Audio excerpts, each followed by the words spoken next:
अब सभामुख भइसक्नु भएको छ, अब कसरी आफ्नो जिम्मेवारी कसरी निर्वाह गर्नुहुन्छ? संविधान कानुन र जनताको लागि आवश्यक व्यवहार यसलाई समन्वय गरेर बाँकी चाहिँ भोलि सदन हुँदैछ त्यति बेला भनौँ। होइन, जस्तो समन्वयको कुराहरू हुन्छ यस अगाडि तपाईँहरूले पटक पटक अब बोल्नेहरूको माइक काटिँदैन भन्दै गर्दाखेरि त्यो भन्दै गर्नुहुन्छ तपाईँहरू। अब तपाईँले कसरी तटस्थ भएर प्रतिपक्षलाई पनि कसरी मिलाएर लैजानुहुन्छ सदनमा? त्यो चाहिँ मैले अघि पनि भने संविधान कानुन मैले हेरेको छु राम्रोसँग, त्यसलाई पालना गरेर सबै मान्यज्यूहरूलाई सम्मान हुने किसिमबाट र सदनको मर्यादा कायम हुने किसिमबाट काम गर्छु। यो सभामुखको भूमिका निष्पक्ष बनाउने सन्दर्भमा चाहिँ हजुरको प्रतिबद्धता कस्तो रहन्छ? निष्पक्ष हुनुपर्छ। Thank you.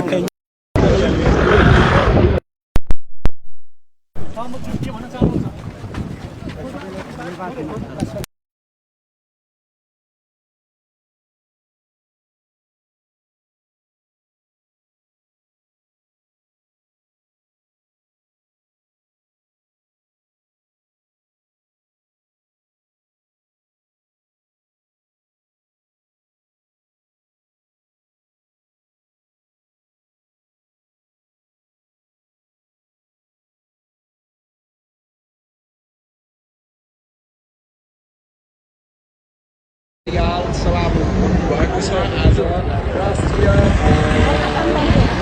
स्वतन्त्र पार्टीका उपसभापति समेत रहेका टिपी अर्याल आज सभामुख नियुक्त भइसके पश्चात राष्ट्रिय पार्टीका विभिन्न सांसददेखि लिएर अन्य पार्टीका सांसदहरूले यो प्रतिनिधि सभाको यो संसद हल अगाडिबाट बधाई दिइरहेको दृश्य तपाईँमा प्रस्तुत गरिरहेका छौँ। अहिले हामी संसद भवनको अगाडिबाट यो दृश्य देखाइरहेका छौँ। अनि राष्ट्रिय स्वतन्त्र पार्टीका उपसभापति टिपी अर्याल राष्ट्रिय स्वतन्त्र पार्टीको साधारण सदस्य समेत नरहने गरी सभामुखमा चयन हुनुभएको छ। दृश्य अहिले तपाईँलाई प्रतिनिधि सभाको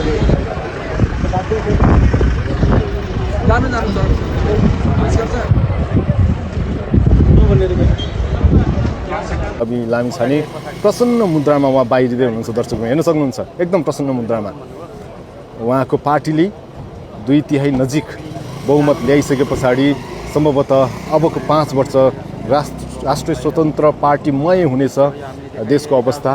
सरकारमा रासोपा, संसदमा रासोपा र यसरी हेर्दाखेरि राष्ट्रिय स्वतन्त्र पार्टीको भूमिका अबको देश बनाउने कि बिगार्ने सम्पूर्ण जिम्मेवारी रासोपामाथि आइरहँदाखेरि सभापति रवि लामिछाने चुनौती सँगसँगै अवसरहरूबाट पनि हुनसक्छ उहाँ प्रसन्न मुद्रामा हामीले देखिरहेका छौँ।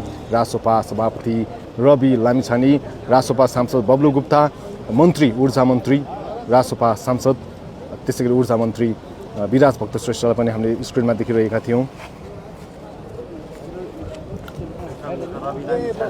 दर्शकवृन्द सरलकै छोडिदिनु न, बर्बाद भयो। रवि लामिछाने विराज भक्त श्रेष्ठलाई अङ्गालो मारेर उहाँ फर्कँदै हुनुहुन्छ। यो दृश्य देखिरहेका छौँ दर्शकवृन्द। यति बेला नेताजीहरूको बात